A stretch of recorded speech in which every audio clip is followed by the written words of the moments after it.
In all things God works for the good of those who love him. This promise from Romans chapter 8 verse 28 has brought comfort to millions of believers through centuries of trials and triumphs. Today we explore the depth of this truth and how it can transform the way we face every circumstance in life. The verse tells us that God is sovereign over every detail of our existence. Nothing happens by random chance. No suffering is wasted. No joy is accidental. For those who love God and are called according to his purpose, he weaves even the hardest moments into something beautiful and purposeful. This does not mean every situation feels good in the moment. It means God is actively working behind the scenes to produce good from them. Consider the story of Joseph in the book of Genesis. Sold into slavery by his own brothers, falsely accused, and thrown into prison. Years of betrayal and hardship. Yet at the end of his journey, when he stood before the very brothers who had wronged him, Joseph could say with confidence, "You intended to harm me, but God intended it for good." What his brothers meant for evil became the salvation of an entire nation during famine. God had been working in every chapter of that painful story.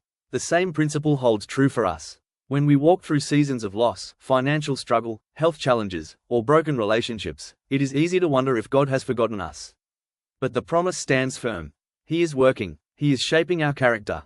He is drawing us closer to himself. He is preparing us for greater things we cannot yet see. Loving God is the key that unlocks this promise. It is not about perfect performance or never having doubts. It is about a heart that turns toward him, trusts him, and seeks to follow him even when the path is unclear. Those who love him are those who have accepted his Son Jesus Christ and who rely on his grace daily. This truth brings incredible freedom.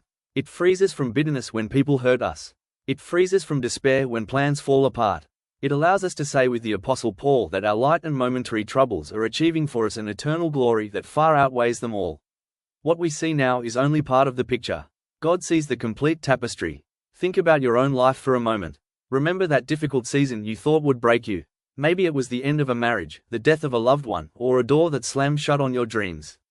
Looking back, can you see how God used that pain to develop compassion in you, or deeper faith, or new opportunities you never would have found otherwise? Even if you cannot see the full good yet, you can trust that he is still working. God works in all things. Not just the easy things. Not just the spiritual things. In your job stress, in your family conflicts, in your health diagnosis, in your financial worries, in your moments of loneliness. All things. He takes the broken pieces and creates something more valuable than what was there before. This promise does not remove the pain, but it gives the pain purpose. It does not guarantee a trouble-free life, but it guarantees that every trouble is being used by a loving Father who knows exactly what we need.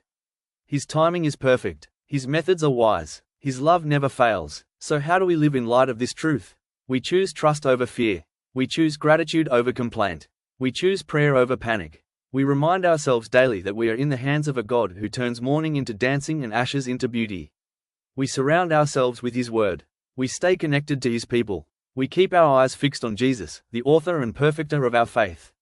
If you are walking through something difficult right now, hear these words spoken directly to your heart. God is working for your good. He sees you. He knows your name. He has not abandoned you. The same power that raised Jesus from the dead is at work in your life right now. Let this promise anchor your soul. Let it give you strength to keep going when you feel like giving up. Let it fill you with hope when circumstances scream otherwise. Because the God who spoke the universe into existence is committed to working all things for good in the lives of those who love him. May you walk in this confidence today and every day. May you love him more deeply. May you trust him more completely. And may you watch in wonder as he unfolds his good purposes in your life. You are not alone. God is for you, and he is working, always.